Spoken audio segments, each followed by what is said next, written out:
আমাকে নিজের জীবনের চাইতে বেশি ভালোবেসেছে। যেই সময় আমি অসহায় ছিলাম গো, ওই সময় আমার পাশে দাঁড়িয়েছে। যেই সময় কেউ আমাকে মানত না, তিনি সর্বপ্রথম আমাকে মেনেছেন। সর্বপ্রথম আমার উপরে যখন ওহী নাজিল হয়েছে, আমার হাতে হাত রেখে কালেমা পড়ে মুসলমান হয়েছে। বলে কে সে? বলে অন্য কেউ নয়, তিনি হলেন আমার কলিজার টুকরা স্ত্রী আমার খাদিজা। ও সাহাবায়ে কেরাম, খাদিজার কথা আমি বলতে পারি না গো।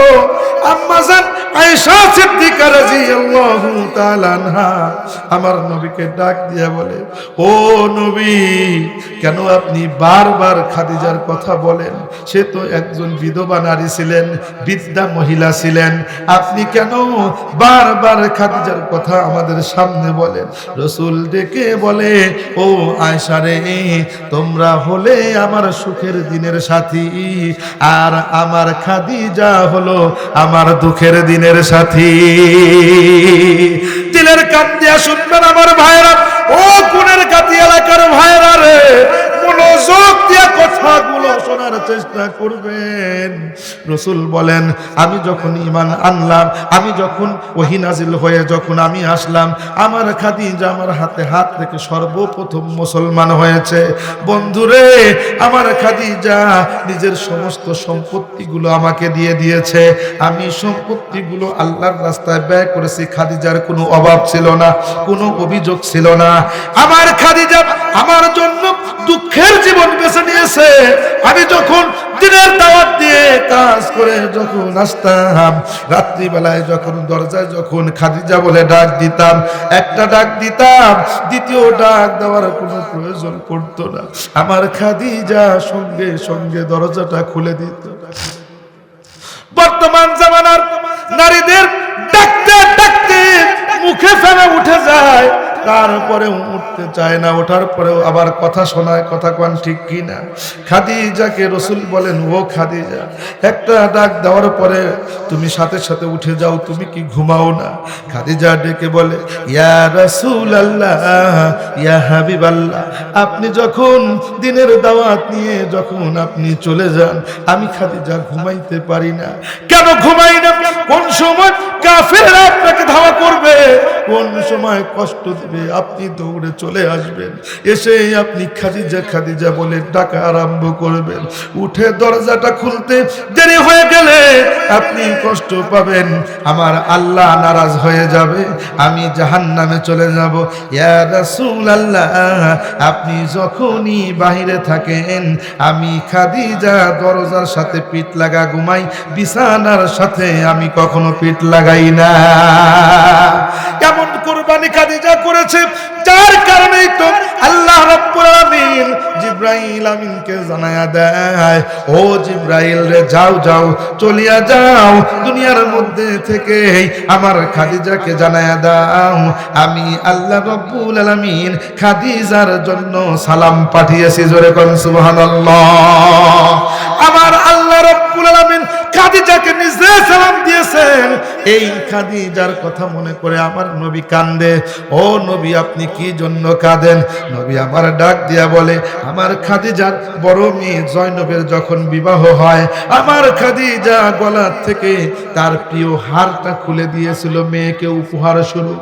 মেয়ের বিয়ের ভিতরে মায়ের উপহার স্বরূপ হারটা খুলে দিয়েছিল।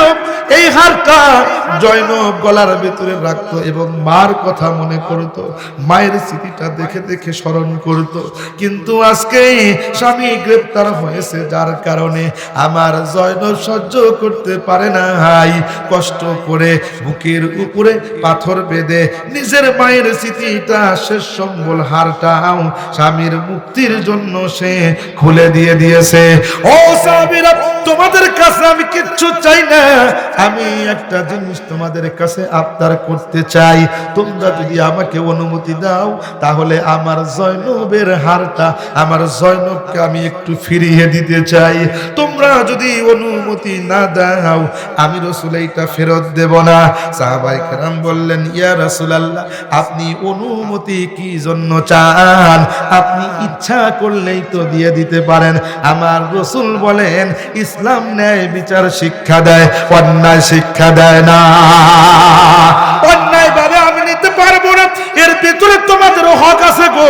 তোমরা যদি এইটা যদি দিয়ে দাও তাহলে আমি দিয়ে দিতে পারি।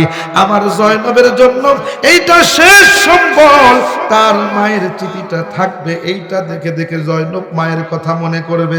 হাতটা আবুল আসকে দিলেন, মুক্তিও দিয়া দিলেন এবং বললেন, আবুল আস রে, তুমি মক্কায় চলে যাও, সেখানে গিয়ে আমার কলিজার টুকরা জয়নব রে মদিনায় পাঠাইয়া দিও।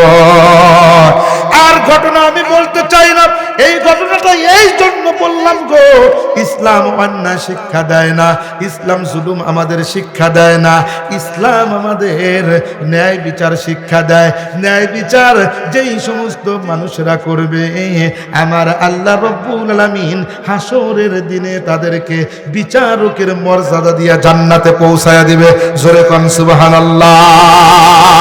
সেই জন্য বন্ধুগণ আমার, যে আয়াতটা আমি আপনাদের সামনে তেলাওয়াত করেছি, এই আয়াতের ভিতরে আল্লাহ রাব্বুল আলামিন বলেন, তুমি ন্যায় বিচার করবা, কখনো অন্যায় করবা না। ন্যায় করতে না পারলে, ভালো কাজ করতে না পারলে অন্তত অন্যায় করবা না, খারাপ কাজটা তুমি করবা না। তুমি যদি ভালো কথা বলতে পারো বলবা, না হয়তো খারাপ করবা না। যেখানে মসজিদ আছে পারলে সহযোগিতা করবা, যদি না পারো তুমি অন্তত বিরোধিতাটা করবা না, তুমি আলেমের পক্ষে থাকার চেষ্টা করবা। যদি না পারো অন্তত তার শত্রুতা করো না, তার সাথে খারাপ আচরণ করো না। কেননা রাসূল বলেন, কুন আলিমান আও মুতাআল্লিমান আও মুঈনান আও মুহিব্বান ওয়ালা তাকুন খামিসান। আল্লাহর হাবিব বলেন, নিজে আলেম হয়ে যাও, তা যদি না হতে পারো ছাত্র হয়ে যাও, তা যদি না হতে পারো মুঈনান উলামায়ে কিরামকে সহযোগিতা করো, তাও যদি না হইতে পারো তাহলে আল্লাহর রাসূল বলেন আও মুহিব্বান, তুমি তাদেরকে অন্তর দিয়া মুহাব্বত করো, কিন্তু ওয়ালা তাকুন খামিসান, পঞ্চম নাম্বার ব্যক্তি হয়ো না। অর্থাৎ আলেমদের কুৎসা রটনা করিও না, দুর্নাম করিও না, তাদের সাথে খারাপ আচরণ করিও না। আল্লাহর রাসূল বলেন, যদি তুমি খারাপ আচরণ করো তোমার কপালটা পুড়ে যাবে। ও বন্ধুগণ আমার, সেই জন্য বলতে চাই, মৃত্যুর কথা সকলে স্মরণ করবেন আমার ভাইয়েরা। মৃত্যুর কথা যদি কেউ স্মরণ করতে পারে, এই মানুষটা নামাজ বাদ দিয়ে কখনো থাকতে পারে না। মৃত্যুর কথা স্মরণ করলে এই মানুষটা কখনো অন্যায় করতে পারে না। মৃত্যুর কথা স্মরণ করলে এই মানুষটা কখনো জিনা করতে পারে না। মৃত্যুর কথা স্মরণ করলে মিথ্যা বলতে পারে না। যার কারণে রাসূল বলেন, তোমরা কবরগুলোকে জিয়ারত করো, অন্তত নাও যদি হয় শুক্রবার হলেও জিয়ারত করো। কবরস্থানের ভিতরে যখন তুমি যাইবা গো, যাওয়ার পরে তোমার ঈমানটা বেড়ে যাবে। এইটা তো আমার বাবার কবর, এইটা তো আমার দাদার কবর, এইটা তো আমার বন্ধুর কবর, একসাথে কাজ করেছি, একসাথে স্কুলে গিয়েছি। ও বন্ধুরে, আজকে সে অন্ধকার কবরে, আমারও তো কবরে যাইতে হবে। কবরে গেলে পরে আমার আপনার কি উপায়টা হবে? এই চিন্তাটা যখন আসবে, দেখবেন বালিশের সাথে মাথা লাগাইয়া যখন চিন্তা করবেন, তখন এই মানুষ নামাজ কখনো কাজা করতে পারে না। কথা কোন ঠিক কিনা? এই মানুষটা কখনো সন্তানের নাফরমানি, পিতা মাতার নাফরমানি করতে পারে না। এই মানুষটা কখনো পিতা মাতার না খায় রাইখা নিজে ভালো মন্দ খাইতে পারে না। এই মানুষটা কখনো পিতা মাতার কষ্ট দিতে পারে না। কথা কোন ঠিক কিনা? যেই মা বাবা আমাকে কষ্ট করে মানুষ করলো, ওই মা বাবাকে লাথি মারতে পারে না। যেই সন্তানের জন্য পিতা মাতা সবকিছু কোরবান করেছে, ওই মা বাবাকে কষ্ট দিতে পারে না। মৃত্যুর পরে তার জন্য ঘরে বসে থাকতে পারে না। বন্ধুগণ আমার, আমি আপনাদেরকে বলি, এমন জায়গা আমি দেখেছি। সবে বড়দের নামাজ পড়তেছিলাম এক মসজিদে, সেই জায়গার ভিতরে আমি দেখলাম একজন বৃদ্ধ লোক দৌড়ে এসে বলতেছে, আমাদেরকে বাঁচান বাঁচান। বললাম, কি হয়েছে? বলে, আমার ছেলে আমাকে লাঠি পেটা করতে করতে এই জায়গা পর্যন্ত নিয়ে এসেছে। বন্ধুরে, যেই সন্তান তার বাবা মাকে মারতে পারে, ওই সন্তানের কোনো ইবাদত কবুল হবে না, ওই সন্তান কখনো জান্নাতে যাইতে পারে না। কথা কোন ঠিক কিনা? ও কুনের গাতি এলাকার মা বোনেরা, ও ও গুণের গাতি এলাকার বাবারা, আপনাদেরকে আমি কথাটা বলতে চাই। সময় লম্বা হয়ে গেছে, আমাকে বলা হয়েছে 12টার ওদিকে যেন না যায়। বন্ধুরে, ওদিকে আমি যাইতে চাই না, আমি আলোচনাটা শেষ করে দেব। যেহেতু আমাদের প্রতিদিনই মাহফিল করতে হয়, প্রত্যেক দিন মাহফিল করতে হয়, কথা বলতে হয়, সেই জন্য আপনাদের সংক্ষেপে ছেড়ে দেব, যেহেতু জুমার রাত। বন্ধুগণ, আমার কথাটা বলেই বিদায় দেব। আপনাদের সামনে মনোযোগ দিয়া শুনবেন, আর আমি কথা বাড়াবো না, আমার সময় খুব অল্প। বন্ধুগণ আমার, একটা সন্তানকে ছোট্ট অবস্থায় রেখা বাবা মারা গেল। মারা যাওয়ার পরে বাস্তব ঘটনা আমি আপনাদের সামনে বলে যাইতে চাই রে বন্ধুগণ আমার। এই সন্তানটাকে রেখে বাবা যখন মারা গেছে, মা এই সন্তানটাকে কষ্ট করে লালন পালন করে বড় করছে, মানুষের বাড়িতে কাজকর্ম করে করে বড় করছে। বন্ধুগণ আমার, বাবা বিয়ে করতে পারে, কিন্তু বাবা মারা গেলে অনেক মা সন্তানের মুখের দিকে তাকায়া জীবন কোরবান করে দেয়। কথা কোন ঠিক কিনা? ভাই বেরাদার বলল, তোর তো একটা মাত্র বাচ্চা, ছোট বাচ্চা, বিয়ে দিয়ে দিই, ওরে আমরা পালবো। মা বলে, আমি যদি বিয়ে বসি তাহলে তো আমার জীবনটা নাই ভালো হলো, কিন্তু আমার এই সন্তান মানুষের বাড়িতে যাবে, লাথি গুড়ি খাবে, আমি মা কিভাবে সহ্য করব? সুতরাং আমি বিবাহ বসবো না, আমার সন্তানকে আমি মানুষ করব। নিজে কষ্ট করে কামাই রুজি করে সন্তানকে ভালো একটা স্কুলে পড়তে দিল, পড়তে দিয়ে সন্তানটা বড় বড় হয়ে আস্তে আস্তে আস্তে আস্তে করে বড় কলেজে যখন পড়া শুরু করলো, একদিন হঠাৎ করে এই সন্তান একটা মেয়েকে বাড়িতে নিয়ে এসে বলতেছে, আমার মা এটা, একে সালাম করো। এখন এই সন্তান যখন এই কথা বলছে, মা বলতেছে, বেটা এটা কে? বলে, মা এটা তোমার পুত্র। সন্তান ডাক দিয়ে, মা ডাক দিয়ে বলে, বেটা রে, ছোট্টবেলা থেকে তোরে আমি লালন পালন করেছি, আমার দিলের ভিতরে আশা ছিল আমি দেখে দেখে তোর জন্য আমি বউ নিয়ে আসবো, কিন্তু সেই সুযোগটা তুই আমারে দিলি না, নিজেই বিয়ে করে নিয়ে আসলি। ও বন্ধু, এই কথা যখন বলেছে মা, তখন বললেন, আমি তো মারা যাব, আমার আর হায়াত কয়দিন আছে, তুই তো সংসার করে খাবি, যাই তোর পছন্দের উপরে আমি হস্তক্ষেপ করলাম না, আমি মেনে নিলাম। সন্তানটাকে মেনে নিলেন মা। মেনে নেওয়ার পরে আমাদের বাঙালির ভিতরে বর্তমান কেমন অবস্থা, বউ শাশুড়ির যুদ্ধ হয় কি হয় না? আগেকার দাদি নানিদের কাছে শুনেছি শাশুড়িদেরকে দেখে তারা ভয় পাইতেন। এমন নানির কাছেও আমি শুনেছি তার শাশুড়ি নাকি তাকে যখন ভাত দিতেন, সেই ভাতের ভিতরে, প্লেটের ভিতরে একটা পাথর দিতেন, দিয়া উপর দিয়া ভাত দিতেন। বলে অনেক কিছু ভাতগুলো লুকায় লুকায় আমাদের খাইতে হইতো। বাস্তব কথা বলতেছি রে বাবা, আগেকার বউরা শাশুড়ি দেখে ভয় পাইতেন, শাশুড়ি কেমন হবে। আর ডিজিটাল যুগের শাশুড়িরা ভয় করে, না জানি পুত্রবধূ কেমন হবে। কথা বলেন ঠিক কিনা? এর কারণ কি বাবা? এর কারণে এদের ভিতরে পর্দা পুশিদা নাই। সকলের হাতে ফোন আছে, সকলের হাতে মোবাইল আছে, মোবাইলের মাধ্যমে প্রেমের সম্পর্ক। কথা কোন ঠিক কিনা? দেখবেন বিদেশি সন্তান দেশে এসে গেছে বিয়ে করার জন্য। কয়েকদিন আগেও তো দেখলাম চীনের যুবক আসছে বাংলাদেশে বিয়ে করার জন্য। বন্ধুরে, আবার দেখলাম বরিশালের মানুষ আসছে সেই কুড়িগ্রাম বিয়ে করার জন্য। এটার কারণ কি? এর কারণ হলো মোবাইলের মাধ্যমে তাদের ভিতরে বিয়ে শাদী সম্পর্ক এইগুলা হয়ে যায়, প্রেম প্রীতি হয়ে যায়। বন্ধুরে, যার কারণে আমি আপনাদেরকে বলতে চাই, কোরআন না থাকার কারণে এই রকম হচ্ছে। কথা কোন ঠিক কিনা?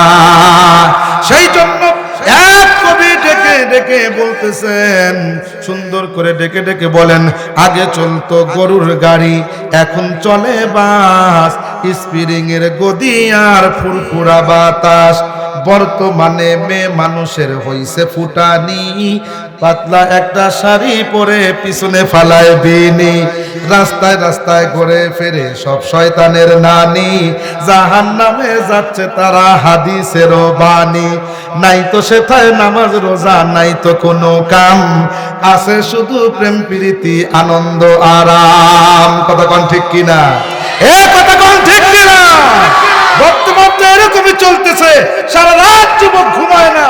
ও বন্ধু, কি করে দেখে লাইনে আছে মোবাইলে চ্যাটিং করতেছে, কথা কোন ঠিক কিনা? বাবা দুধ নিয়ে আসছে গ্লাস দিয়া, আমার ছেলেটা সারা রাত পড়ে কোথায় পড়ে বন্ধুগণ আমার, এত পড়া পড়ছে পরীক্ষার ভিতরে 33 মার্ক তো পাওয়া দূরের কথা, তাও পায় নাই, ফেল, কথা কোন ঠিক কিনা? এই তো অবস্থা। কেন? মোবাইলে সময় বেশি। এই যে প্রেম প্রীতি বাড়লো কেন? কোরআন না থাকার কারণে, কথা কোন কিসের কারণে? যুবকরা কিসের কারণে? তাই তো এক কবি ডেকে বলেন, বাংলাদেশের মা বোনেরা জেনে রাখো মা জ্ঞান, বর্তমানে মেয়ে মানুষের দাম কমিল কেন?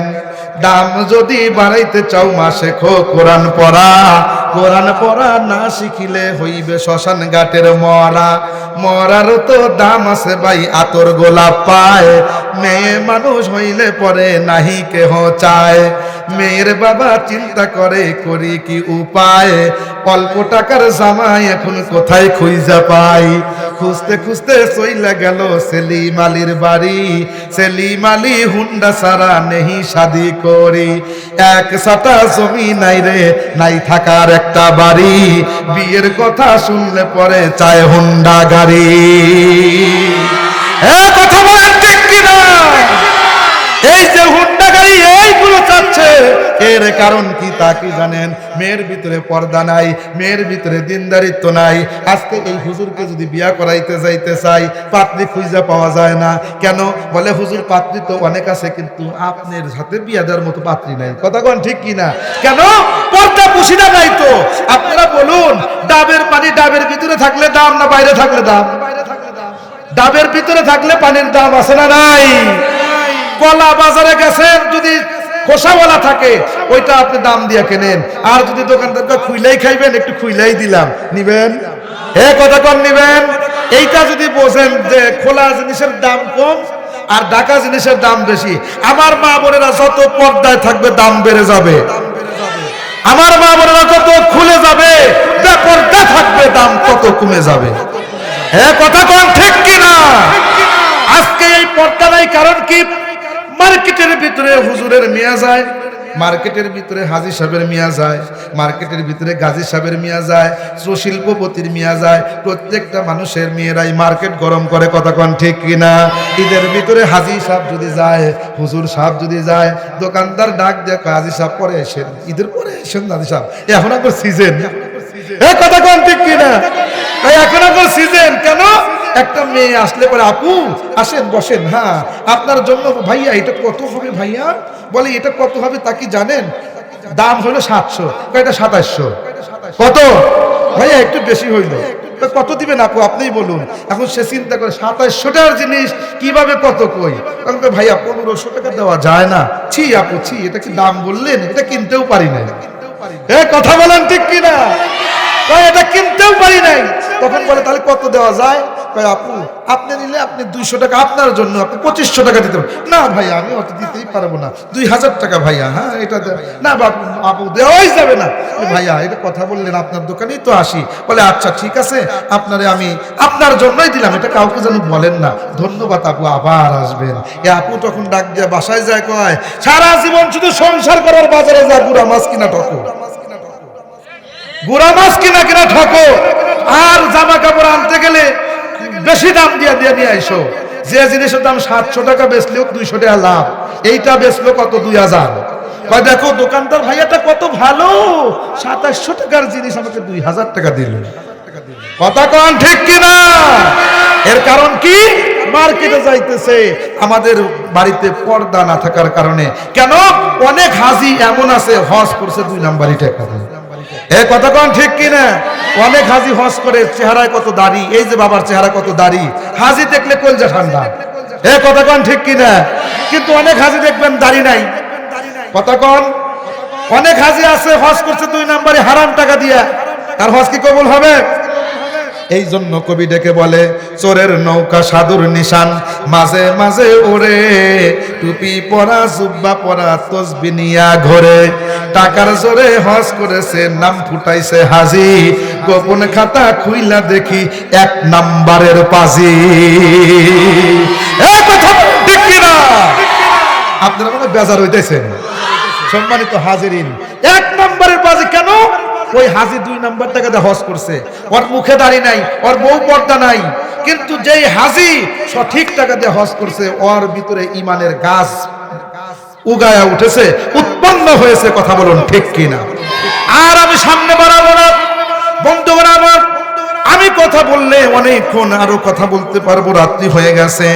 ও বন্ধু, ওই যে বৌমাকে নিয়ে আসলো বাড়ির ভিতরে, কেমন যেন একটা ঝগড়া হওয়ার পরে এই বৌমা প্রায় তো মারতে থাকে গো, শাশুড়ির সাথে ঝগড়া বিবাদ করতে থাকে। দিলের কান দিয়া শুনবেন, এই যে ঝগড়া বিবাদ করে, এই ঝগড়া করতে করতে একদিন শাশুড়ির গায়ে আঘাত করলো। শাশুড়ি বিদ্যা মানুষ, ডাক দিয়ে বলতেছে, বৌমা এটা তুমি কি করলা রে বৌমা, তুমি আমারে কষ্ট দিলা, এতদিন তো গাল মন্দ করেছো, আজকে শরীরে আঘাত করলা, আসুক আমার ছেলের কাছে আমি সব কিছু বলে দেব। বউ এই কথা চিন্তা করলো, এখন যদি বলে দেয় তাহলে তো আমাকে মারতে পারে। কথা কোন ঠিক কিনা? শাশুড়ি পাশের ঘর, সেইটা ছিল একটা ছাপরা ঘর। আপনারা কি ছাপরা ঘর চেনেন? ওই ছাপরা ঘরের ভিতরে শাশুড়ি থাকে, আর বাংলা ঘরের ভিতর বা চংড়ি ঘরের ভিতরে বা বড় ঘরের ভিতরে এই সন্তান বউ নিয়ে থাকে। বন্ধুগণ আমার দিলের কান দিয়ে শুনবেন, আমার আম্মা জানেরা মনোযোগ দিয়ে শুনবেন, ও গুণের কাছে এলাকার মা বোনেরা, আপনাদের জন্য আমি ওয়াজটা করে দিয়ে যাব। দিলের কান দিয়া শুনবেন, চোখে পানি রাখতে পারবেন না। মা পাশের ঘরে থেকে, ছাপরা ঘরের ভিতর থেকে চোখের পানি সাইডা দিয়া কান্দে আর ডাক দিয়া বলে, আসুক আমার ছেলে, আজকে সব কথা আমি বলবো। ছেলে যখন কাজ শেষ করে যখন বাড়ির ভিতরে আসলো, দেখা গেল ঘরের ভিতরে ঢুকতে না ঢুকতেই দেখে তার স্ত্রী কান্না করতেছে। স্ত্রীকে ডাক দিয়া বলে, তুমি কি জন্য কান্না করো বিবি? স্ত্রী ডেকে ডেকে বলতেছে, আমার এই বাড়িতে জাহান্নাম হয়ে গিয়েছে, প্রত্যেকদিন তোমার মায়ের সাথে যুদ্ধ করে থাকতে পারবো না। তোমার মা আমাকে অশিষ্টি ভাষায় গালিগালাজ করে, আমি কিচ্ছু বলি না। আজকে তোমার মা আমার শরীরে আঘাত করেছে, আসলে বলুন কথাটা সত্য না মিথ্যা? কথাটা তো মিথ্যা, উল্টা সেতি প্রহার করেছে, মেরেছে। আজকে হয়তো তোমার মাকে এই বাড়ির থেকে বাইর করবা, না হয় আমি এই বাড়ির থেকে আমার বাবার বাড়িতে চলে যাব। তুমি যদি সুপুরুষ হও তাহলে অবশ্যই তুমি তোমার মায়ের বিচার করবা, আর যদি বিচার না করতে পারো তাহলে তোমার মতো কাপুরুষের সংসার আমি করতে চাই না। এই কথাটা বলে বউ যখন কান্না আরম্ভ করলো, সন্তান এইবার তার মেজাজটা গরম হয়ে গেল। ও মা, স্বামীকে কখনো কাজ থেকে আসার পরে কোনো কথা বলবেন না। কোনো কথা যদি বলতেই হয়, গোসল করুক, খাওয়া দাওয়া করুক, রাত্রিবেলায় যখন আরাম করতে আসবে মাথাটা হাতাইবেন, তারপরে আপনি বলতে পারেন। কথা কোন ঠিক কিনা? বন্ধুরে, এই মহিলা যখন বলল, মাথাটা গরম হয়ে গেছে, দৌড়ে মার রুমের ভিতরে চলে গেল। মার রুমের ভিতরে যাওয়ার পরে মা অন্যদিকে মুখ করে কান্না করছে। ছেলে শোনারও চিন্তা করলো না, একটু শোনারও চিন্তা করলো না, দৌড়ে গিয়ে মায়ের পিঠের উপরে একটা লাথি বসাইয়া দিল। মার পিঠের উপরে যখন লাথিটা মারছে, মা উপর হয়ে জমিনের ভিতরে পড়ে গেল। মা যখন পড়ে গেছে, মা ঘুরে উঠে যখন সন্তানকে দেখছে, দেখার পরে আল্লাহকে একটা ডাক দিছে কলিজা ছাইরা, আল্লাহ, একটু ডাক দেন না বাবা, আল্লাহ, আয় আমার দয়ার আল্লাহ, তুমি তো দেখেছো এই সন্তানটাকে আমি কেমন করে মানুষ করছি রে আল্লাহ। আমাকে লাথি মারছে, লাথির কারণে আমি ব্যথা পাই নাই, কিন্তু কে লাথি মারছে যখন দেখছি কলিজাটা যেন ফাইটে গেছে।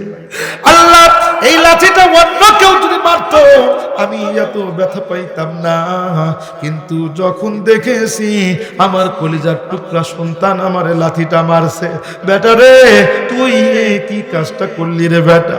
যখন তুই আমার পেটে ছিলি অনেক লাথি মেরেছস, আমি মালুম করি নাই, কষ্ট অনুভব করলেও আমি মনে করি নাই। আমি খাইতে বসতে পারি নাই তোর জন্য, রাত্রিবেলায় ঘুমাইতে পারি নাই, আমি তোর জন্য কোনো জায়গায় যাইতে পারি নাই, পেটের ভিতরে কেমন কেমন লাগছে। ও বেটা, তোর জন্য আমি আরাম করে চলতে পারি নাই, তুই আমারে লাথি মারছস। আমি চিন্তা করছি আমার সন্তান জন্ম হয়ে আমাকে মা বলে ডাক দেবে, আমার সব ব্যথা ভুলে যাব। বাবারে, দিলের কান দিয়ে কথাটা শুনবেন, ওই রকম ভাবে আপনার আমার মা আমাকেও এইরকম পেটের ভিতরে লালন করেছে, দেখতে পারি নাই। কিন্তু আমার আপনার জন্য আমার আপনার মাও কষ্ট করছে কি করে নাই? কথা কোন করছে কি করে নাই? মা এইবার ডাকতে বলে, বেটারে তুই যা করছিস ভালোই করছিস, তুই যখন পেটের মধ্যে ছিলি গো আমি কষ্ট করেছি, এই কথা আমি তোকে বলতে চাই না, তবে একটা কথা বলতে চাই, যখন তুই দুনিয়ার ভিতরে যখন আসবি, যখন প্রসব তোকে আমি করব, কিন্তু তুই সাধারণ ডেলিভারি হচ্ছিলে না, তোর বাবা ডাক্তারের কাছে আমাকে নিয়ে গেল। নিয়ে যাওয়ার পরে ডাক্তার পেটের সিস্টেম দেখে বলল, এই রোগীটা অবস্থাটা অত্যন্ত জটিল, হয়তো এই রোগী যদি বাঁচে তাহলে মা বাঁচবে না, আর মা যদি বাঁচে তাহলে সন্তানটা বাঁচবে না। বলুন কাকে বাঁচাবো? তোর বাবা বলেছিল ফলের দরকার নাই, সন্তানের দরকার নাই, আমার গাছ বেঁচে থাকুক। কিন্তু আমি শোনার পরে বলেছিলাম, না না ও ডাক্তার সাহেব, আমার এই সন্তানটা এখনো দুনিয়ার মুখটা দেখে নাই, আমার মার তো বয়স হয়ে গিয়েছে, আমি মা তো তাও তো 20-25 বছর বেঁচে রয়েছি, আমি মা দুনিয়া দেখেছি, কিন্তু আমার সন্তান দুনিয়া দেখার আগে দুনিয়া ছেড়ে চলে যাবে, মারা যাবে, আমি মা এইটা সহ্য করতে পারবো না। যার কারণে ডাক্তারকে আমি বনসই দিয়েছিলাম, আপনি আমাকে মারেন, আমার মানিক রতনকে আপনি দুনিয়াতে জিন্দা রাখার ব্যবস্থা করেন। ও বেটারে, আমার তা কথা শুনে ডাক্তার যখন চিকিৎসা করলো, আল্লাহর কুদরত প্রকাশ হয়ে গেল। আমার আল্লাহ তোরেও বাঁচায়া দিল, আমারেও বাঁচায়া দিল, দুইজনেই বাঁচলাম। কিন্তু আমি যদি জানতাম আজকের এই দিনটা দেখা লাগবে, তাহলে ওই দিন আমি আর বাঁচতে চাইতাম না। বেটারে, তুই আমারে লাথি মাইরা আমার কলিজাটা যেন শেষ করে দিলি। কেন লাথি মারলি রে? যা করেছিস আমার আল্লাহ রব্বুল আলামিন তোর বিচারটা করবে। হাদিস শরীফ সাক্ষ্য দেয়, যখন 3 প্রকারের ব্যক্তি আল্লাহর কাছে যখন হাত তোলে, এই দোয়াটা বদদোয়াটা আল্লাহ ফেরত দিতে লজ্জাবোধ করেন, ফেরত দেন না, ডাইরেক্ট কবুল হয়ে যায়। 1 নাম্বার হলো মুসাফির ব্যক্তি, একদম 48 মাইল দূরে চলে গেছে, কসরের নামাজ পড়তে হয়, মুসাফির ব্যক্তি যেই দোয়া করে আল্লাহ কবুল করে। 2 নাম্বার মাজলুম ব্যক্তি, অত্যাচারিত ব্যক্তি, যাকে গ্রামের জালেম আইসা মাথায় বাড়ি দিছে, অন্যায়ভাবে সম্পত্তিগুলো নিয়ে যাচ্ছে, অথবা কারো উপরে জুলুম করা হয়েছে, ওই অত্যাচারিত ব্যক্তি, মাজলুম ব্যক্তি আল্লাহর কাছে যখন বদদোয়া করে, আল্লাহর মাঝে এবং ওই মাজলুম ব্যক্তির মাঝে কখনো পর্দা থাকে না। 3 নাম্বার, দুঃখিনী মা বাবা যখন দোয়া অথবা বদদোয়া করে, আল্লাহ রব্বুল আলামিন সঙ্গে সঙ্গে কবুল করে নেন। ও বন্ধু, পুরো ঘরের রাজমিস্ত্রিকে তুমি ছোট্ট মনে করো না। হতে পারে রাজমিস্ত্রি কুড়ে ঘরে থাকে, কিন্তু তার হাতে এমন যোগ্যতা আমার আল্লাহ দিয়েছেন, বড় বড় বিল্ডিং বানাইতে পারে কি পারে না? কথা কোন ঠিক কি না? রাজমিস্ত্রির বাড়িতে বিল্ডিং নাই, থাকে কুড়ে ঘরে, কিন্তু হাতের ভিতরে ক্ষমতা, বড় বড় বিল্ডিং বানাইতে পারে। আপনার মা হয়তো পাগল, আপনার মা হয়তো অশিক্ষিত, আপনার মা হয়তো বর্বর, আপনার মা হয়তো নিচু প্রকৃতির, কিন্তু মুখের ভিতরে এমন পাওয়ার আমার আল্লাহ রব্বুল আলামিন দিছে, দোয়া বদদোয়া করতে দেরি হবে, আল্লাহর কাছে কবুল হইতে দেরি হয় না। জোরে কোন সুবহানাল্লাহ। এই মা যখন আল্লাহর কাছে বিচার দিছে, বন্ধুগণ আমার, এই মা যখন বিচার দিছে, সঙ্গে সঙ্গে আমার আল্লাহ বিচার করছে। কি বিচারটা করছে? কারা কারা শুনবেন একটু হাত তুলে দেখান। আমার আল্লাহ কি বিচারটা করলেন? মাকে লাথি মারছে, হাত নামাইবেন না, হাত নামাইবেন না।